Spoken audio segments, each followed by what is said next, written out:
It was 3 o'clock in the morning when my phone vibrated on the nightstand, the soft buzz cutting through the silence of my apartment like an unwelcome whisper. My eyes opened slowly, stubbornly, refusing to fully wake. The room was cloaked in darkness, the kind of black that presses against your eyelids and makes you question whether sleep had truly ended or if you were suspended in some dream. I reached over with my right hand, the one that still ached from a brick that fell on it 15 years ago, and grabbed the device. My fingers felt clumsy, stiff from age and the cold of the night. It wasn't a call, not exactly. It was one of those notifications I never fully understood, the ones that appear like little bursts of light and sound on a device I barely know how to use. Instagram, it said. My granddaughter had installed it for me 2 months ago. She told me patiently, with the soft, almost indulgent kindness only a child can summon, "Grandpa, this way you can see everyone's photos." I had asked her, innocently, "For what? Nobody posts photos of me." She laughed, that light, airy sound that reminded me of the days when my wife, Lucy, laughed in the kitchen, stirring a pot of soup. "Grandpa, it's so you can see everyone else's," she had said, and I had nodded politely, though I didn't quite understand why I would need to see everyone else. Sleep had deserted me, as it often did in these years. The house was too quiet, my small apartment in the Bella Vista neighborhood echoing with the absence of life. So I opened Instagram, more out of boredom than curiosity. The screen glowed in my darkened room, the colors sharp and alien, and I swiped without thinking, only to stop dead in my tracks at the first photo. Simon, my son, my only son. He stood in a navy blue suit, the fabric crisp, elegant, with a gray tie knotted perfectly at the collar. His hair was slicked back with gel, something he never bothered with for me. And next to him she stood, a woman in white, a long dress with lace on the shoulders, holding a bouquet of white roses. Simon's eyes were fixed on her with a look I had never seen reserved for me. It was a look of awe, reverence, love, a look that cut me like a knife. I blinked repeatedly, 5 times, 6, trying to wake myself from this nightmare. My name is Thomas Duvall, and I am 73 years old. And right at that moment, staring at my son's wedding photos on a tiny screen, I realized my world had tilted, had shifted under my feet, without warning, without notice, without my knowledge. I swiped to the next photo, the in-laws. A man in his 60s, wearing an expensive gray suit, smiling with that perfect, toothy grin that seemed to say, "Look at me, I belong here." A woman in pink, pearls around her neck, hair meticulously styled. They hugged Simon as though he were a treasure they had just found, the joy on their faces radiant. And I searched desperately for my own face somewhere in the frame, a shadow, a corner, a reflection, any trace that I existed in this memory. There was none, nothing. I swiped again. Champagne glasses raised in a toast, laughter captured mid-burst, a hall bathed in golden light and adorned with white flowers hanging delicately from the ceiling. Perfect, elegant, impossibly perfect. I looked at the timestamp on the post. Yesterday, 7:47 p.m. My eyes moved to the wall clock, 3:22 a.m. In my bedroom, less than 8 hours ago, my son had married, promising eternal love, toasting with champagne, cutting a cake, dancing the waltz. And I had been here in this dimly lit room alone. No call, no invitation, no word, nothing. I scrolled through the photos, one by one, as if counting them could make the nightmare stop. 30 photos, 30 fragments of a life from which I had been entirely excluded. There were the tables, each meticulously set with linens and flowers, the couple smiling with a joy that seemed almost tangible. Simon lifted his wife into the air, while the guests clapped, the kind of joy that makes your chest ache. And everywhere I looked, everywhere my eyes fell, I was absent, completely absent. Scrolling further, I reached the comments. Hundreds of them. "Congratulations. What a beautiful couple. So happy for you. What a lovely family." The words stabbed me as sharply as any physical blow could. The in-laws were front and center in the happiness of the moment. And I, Thomas Duvall, father to Simon, the man who had spent 45 years raising him, feeding him, teaching him, loving him, I was not there. I did not exist in his life. Not on that night, not in the memories he had chosen to preserve. I sat there perfectly still, the phone trembling in my hands. My chest felt hollow, my heart a vast, empty chamber echoing with the absence of recognition. I did not cry, not yet. There was no pain, at least not yet. There was confusion, shock, the sharp, terrible clarity of a man wide awake in a nightmare he cannot escape. I thought about calling him. I imagined my fingers dialing the familiar number, the sound of the ringtone breaking the silence. I imagined Simon picking up, his voice cheerful, oblivious, happy. Why, son, why did you do this to me? But I knew the answer already. He didn't want me there. My son, the child I had raised, had moved on without me. I set the phone down and leaned back against the cold wall. Outside, the city slept. The faint barking of a maw, the distant hum of a passing car, the absolute silence of a world at 3:00 a.m. surrounded me. I sat in the darkness, eyes wide open, staring at nothing. My life had narrowed into this moment of exclusion. The world had moved on while I slept, while I lived quietly, hoping, always hoping, that my sacrifices mattered. And for the first time in years, I felt something die inside me. Not pain, not sorrow, something older, something that had kept me going through hospital corridors, brick-laden construction sites, and decades of toil. Something that had sustained me through the death of my wife Lucy and the neglect of my son. It was gone now, leaving only a hollow ache and the icy realization that my son had erased me from his life completely. The sun had not yet risen, but I already knew I was no longer the same man. The Thomas Duval, who had once been defined by love, labor, and family, was gone. All that remained was a man staring at a phone screen in the dead of night, realizing the life he thought he had built had excluded him entirely. Morning came slowly, hesitantly, as if even the sun knew it had to tread lightly around the ruins of my heart. The apartment was still quiet, save for the faint hum of the refrigerator and the distant sounds of early traffic drifting from the street below. I had stayed awake all night, phone in hand, staring at Simon's wedding photos, as if looking harder could somehow erase the truth. But it was stubbornly there, etched in bright color and clarity. A life that I was no longer a part of. I sat in my armchair, the one that had molded itself around my shape over the decades, and let my gaze wander over the familiar clutter of my small apartment. The beige walls, the small kitchenette I rarely used, the single mattress with the sag in the middle that whispered of years of lonely sleep. This was my world now, and it felt impossibly small compared to the grand halls, sparkling champagne, and golden lights Simon had been part of the night before. I opened Instagram again. I didn't need to. I already knew the photos would be there. But some part of me needed confirmation, a cruel repetition that somehow made the pain tangible. I went through them once more.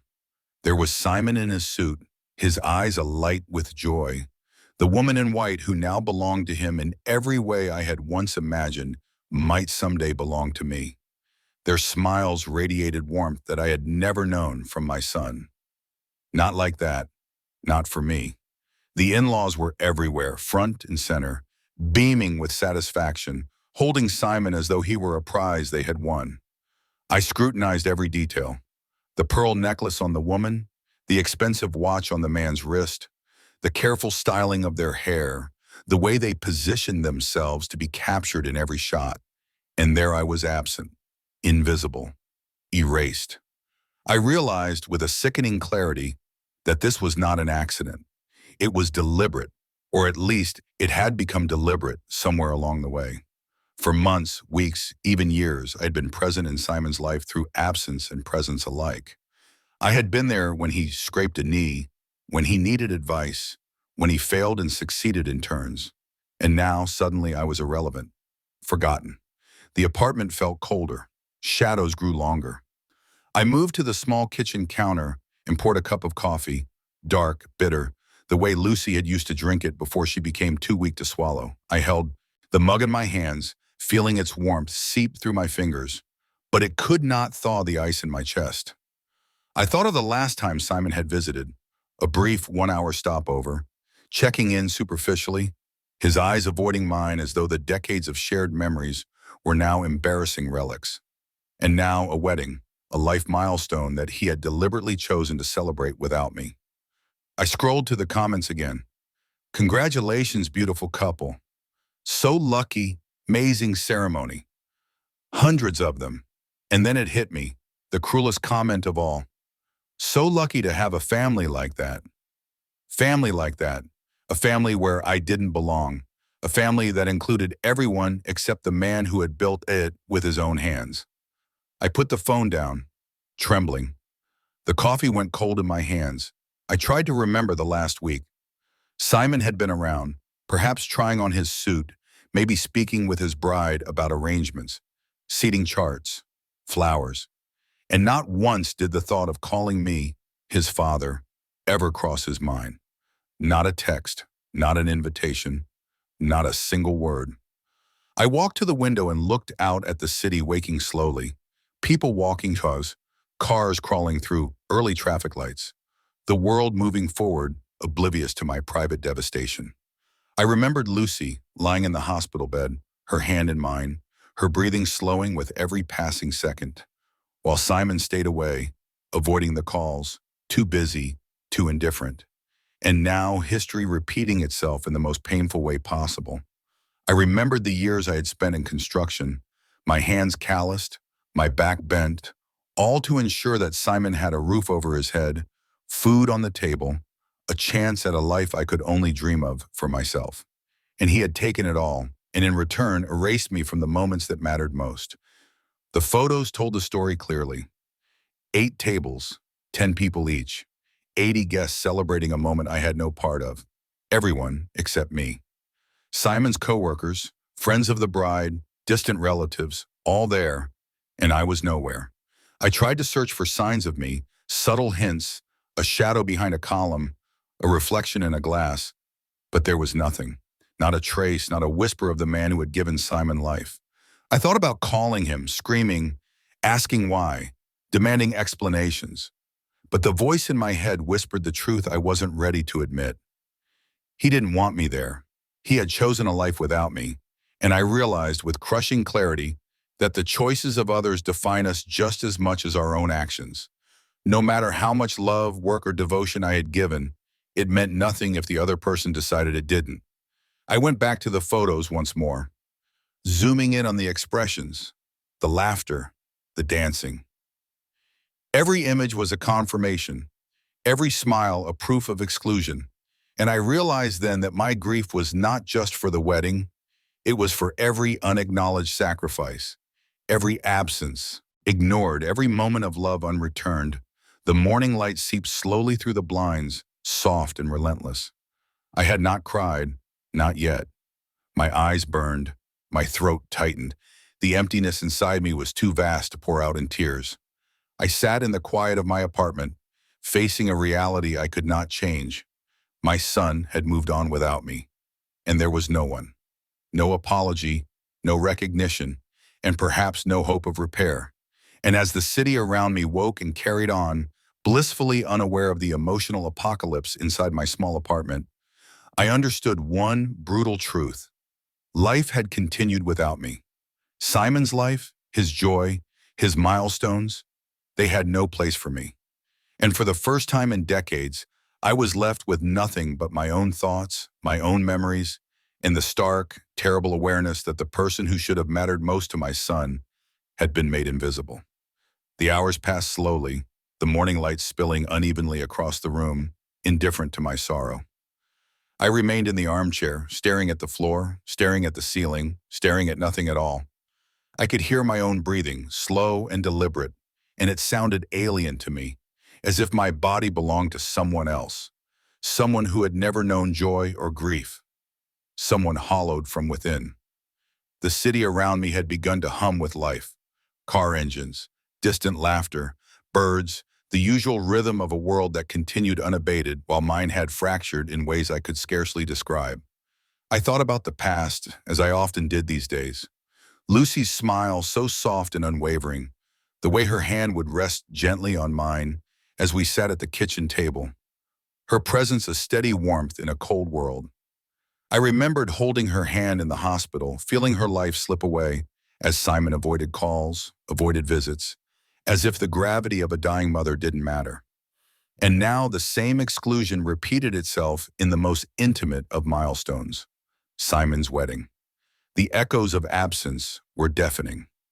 I walked slowly to the window, letting my fingers brush the worn frame, the paint chipped from decades of use.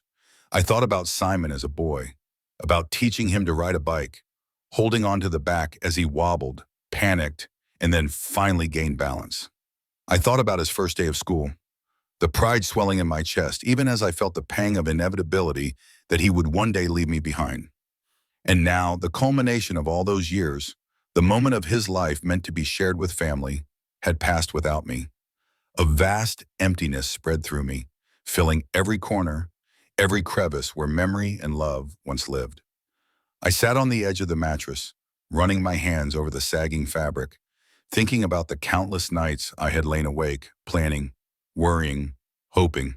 The hope had been that Simon would come to me, that he would recognize me not just as his father, but as someone who had sacrificed everything for him. And yet, here I was, a man erased, a ghost in the very life he had built from the foundation I had laid. I tried to understand it, to rationalize it, but my mind only circled in a whirlpool of memories and questions. Had I been too present, too controlling, too silent, too busy? The answers did not come, only the relentless, echoing silence of a room that had no family in it, no warmth, no recognition. The emptiness was not just emotional, it was physical, pressing against my chest, tightening my lungs, making it hard to breathe. I thought about my apartment, my small one-bedroom world that had become a refuge and a prison in equal measure. The kitchen, where I rarely cooked because it felt lonely even to eat. The living room where the armchair molded itself to my shape. The little TV that I watched without seeing. All of it suddenly felt meaningless. It had been my sanctuary, but now it was a tomb of memory and absence. Every object, every corner, every shadow reminded me that life had moved forward without me, that I had been left behind. The photographs on my phone haunted me still. I had seen them countless times now, yet I could not stop. I swiped through Simon's wedding and again, each image a dagger twisting in my chest. The way he held his wife, the way he laughed, the way the in-laws smiled. It was perfection, yes, but it was perfection without me. It was a world that I had helped shape and yet had no place in. I wanted to scream, to cry, to do something, anything, but the emptiness had robbed me of action. It had consumed me, leaving only observation, only despair. I remembered the nights with Lucy, the small apartment we had once shared, the life we had built together, the dreams we had dreamed for our son. And now, even those dreams seemed futile. They had grown into something that no longer needed me. My presence had become irrelevant, my efforts unnoticed, my love unrequited. The pain was not sharp, it was vast, a slow erosion that hollowed me from the inside out. I thought about the concept of family. All those years, I had believed that blood and sacrifice guaranteed connection. I had believed that the life you built for someone ensured their gratitude, their recognition, their love. And yet, Simon's wedding had proven otherwise. Love could be ignored. Sacrifice could be invisible. Blood could be irrelevant. I was no longer a father in his eyes. I was a ghost, a shadow, a memory best forgotten. The emptiness made me physical. My hands shook as I poured another cup of coffee, the warmth of the liquid doing nothing to counteract the chill in my chest. I stared out the window again, at people who were living, laughing, loving, oblivious to the devastation in my apartment. I thought about walking outside, disappearing into the streets, letting the world carry me away, but I lacked even the energy to move. I was trapped within myself, within the hollow shell of a life that had been emptied of meaning. I sat there staring at the ceiling, thinking about mortality, about loss, about being forgotten even before death. Lucy's passing had been the first real wound in this long, slow erosion, and now Simon's absence carved another. I realized then that grief was not just a reaction to death or loss. It was the recognition that someone you loved, someone you had sacrificed for, had chosen a life where you did not belong. The emptiness was the recognition of erasure, of being written out of a story that you had helped write. Hours passed. The light in the apartment shifted as the day progressed, but the emptiness remained. I did not cry. There were no tears, only the slow, grinding realization that life had moved on, that Simon's happiness had no room for me. I thought about calling him, demanding answers, but the emptiness made that unnecessary. I already knew why. He didn't need me anymore. He had built a life where I was irrelevant, and no explanation could change that. By mid-morning, I was exhausted, not from sleep, but from the weight of absence pressing down on me. I sank back into the armchair, letting my body slump, letting the world go on without me. The emptiness was complete, absolute, and I understood then that this was a turning point. I was no longer merely hurt or confused. I was hollow, a man stripped of hope and recognition, a man who had been erased from his own family.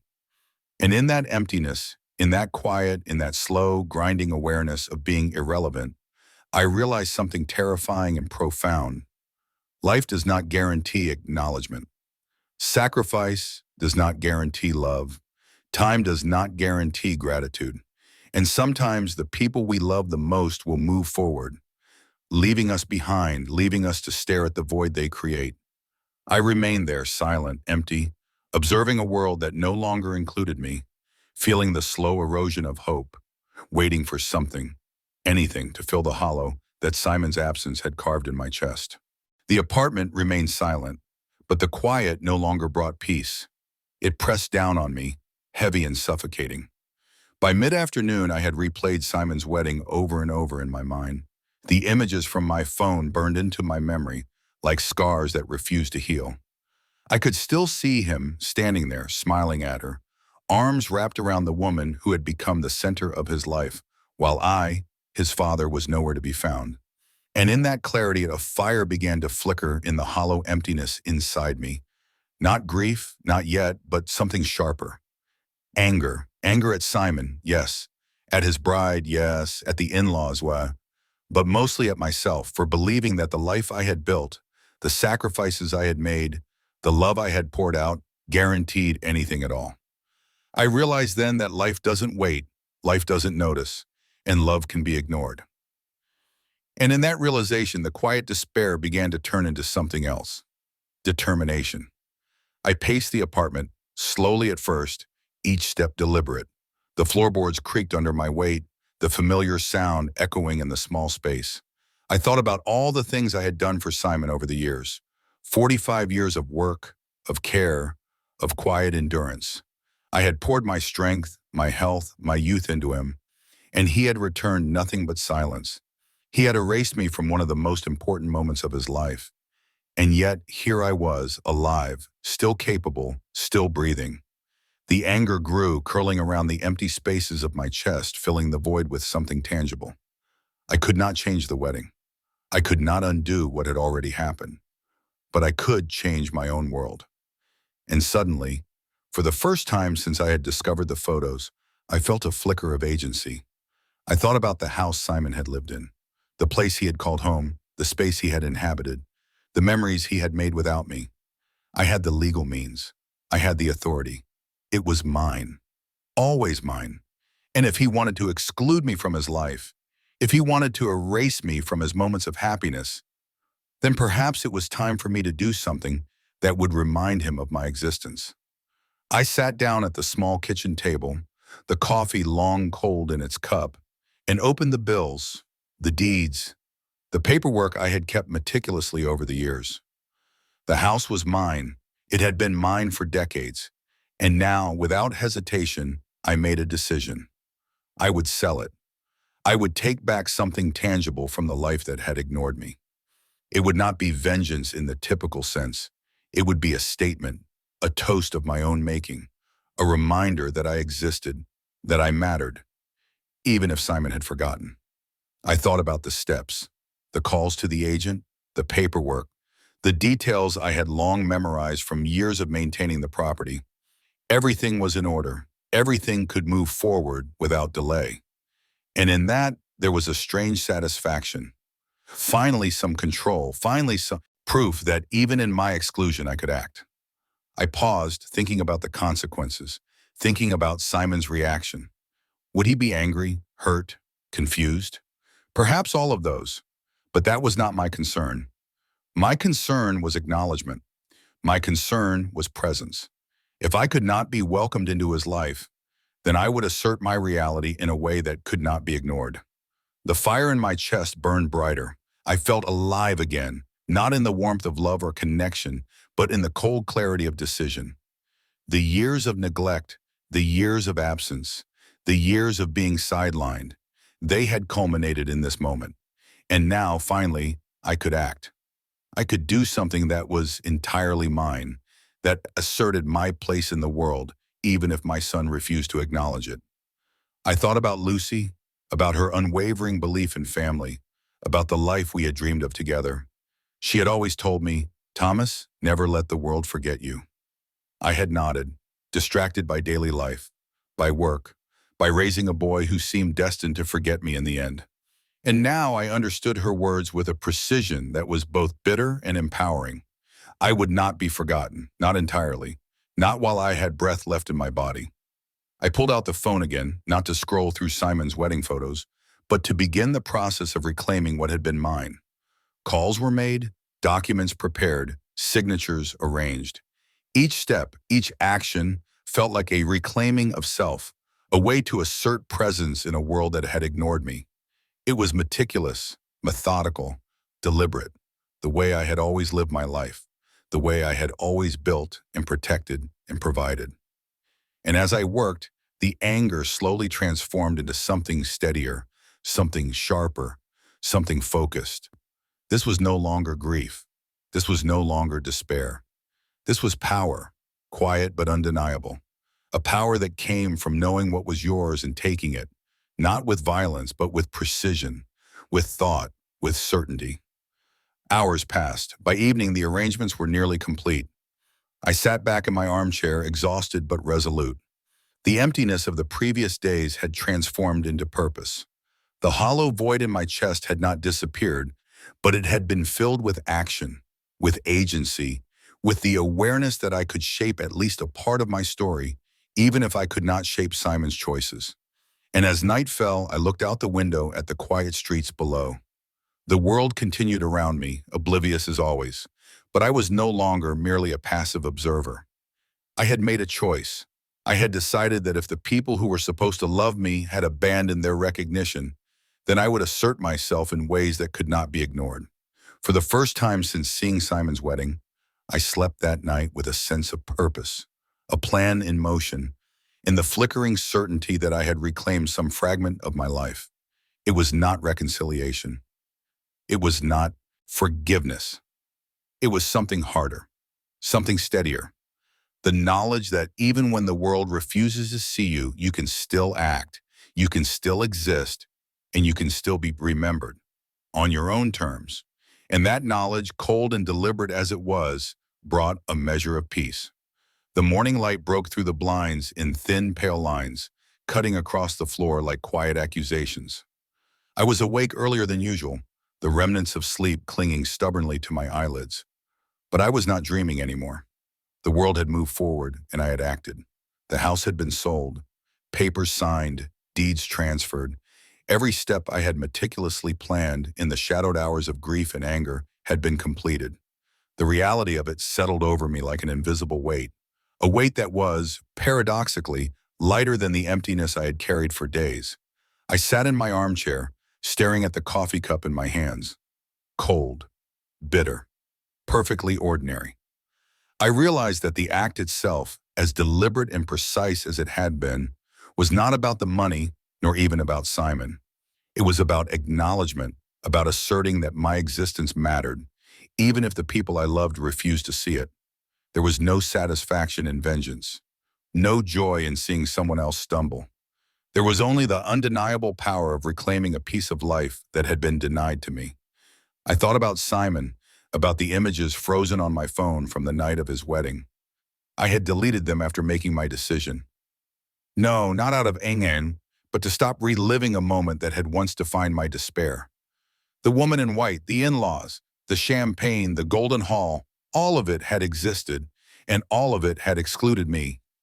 But that world was theirs, not mine. Mine was different now. Mine was real. Mine was mine.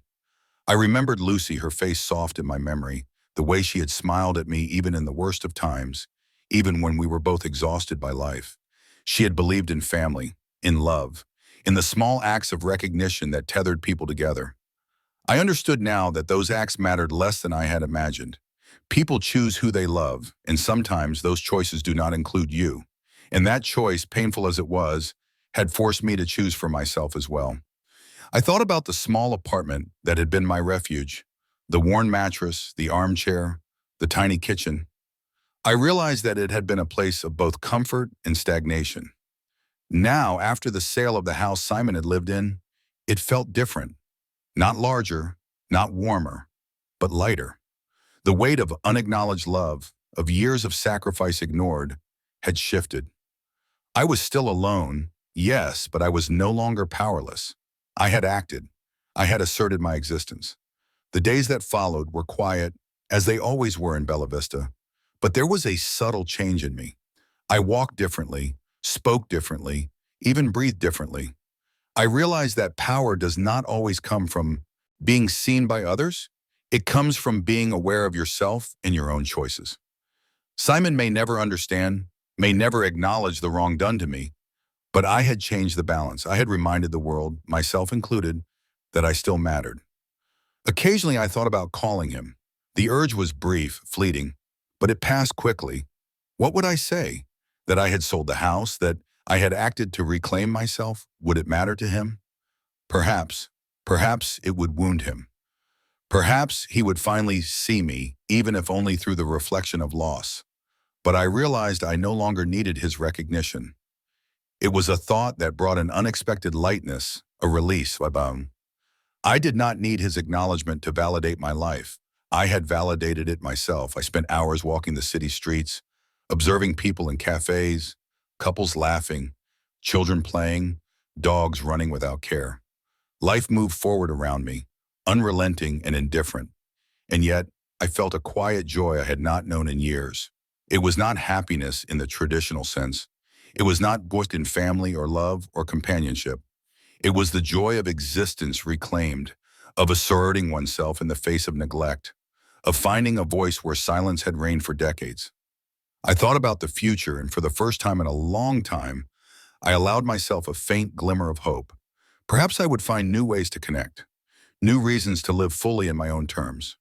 Perhaps I would reach out to friends, pursue small joys, explore the world I had long neglected while raising a son who had ultimately left me behind. The possibilities were not endless, but they were mine, and that was enough. Evening came as it always does, and I sat by the window again, watching the sun sink below the horizon, painting the sky with colors I had barely noticed in recent years. I thought about Simon one last time, not with bitterness, not with longing, not with hope for reconciliation. I thought about him with clarity. He had chosen a life without me, and I had chosen a life with myself. It was a simple truth, but a profound one. I remembered Lucy again, her gentle wisdom echoing in my mind. Thomas, never let the world forget you. I had not forgotten. I had acted. I had asserted my presence, my importance, my right to exist in my own story. And in that, I found a measure of peace. Not complete peace, not the naive peace of a life without hurt, but the kind of peace that comes from knowing you have reclaimed your own power, even in the face of heartbreak. As night fell, I sat in the armchair, watching the city lights twinkle in the distance. The emptiness that had once consumed me was no longer a hollow void. It was tempered by purpose, by action, by the knowledge that I could shape my own life even when others ignored me. I was still Thomas Duvall, still 73 years old, still alone in many ways. But I was alive. I existed. And that was in itself a kind of victory and I understood the brutal lesson life had taught me. You cannot control the choices of others. You cannot force recognition or love. And sometimes those you hold dearest will leave you behind. But you can control yourself. You can assert your presence. You can act. And in acting, in reclaiming what is yours, you find not revenge, not even closure, but survival. And survival is the first step toward living again. I placed my hands on the armrests, closed my eyes, and let the quiet wash over me. The world was still spinning, still moving, still indifferent. And yet, for the first time in what felt like decades, I felt aligned with it, not as a passive observer, not as a ghost in someone else's life, but as a man who had taken back a piece of himself, a man who would continue on his own terms, no longer invisible, no longer erased, and no longer without agency. The aftermath was not neat, not forgiving, not clean. It was messy, uncomfortable, and full of contradictions. But it was mine. And for the first time in a very long time, that was enough.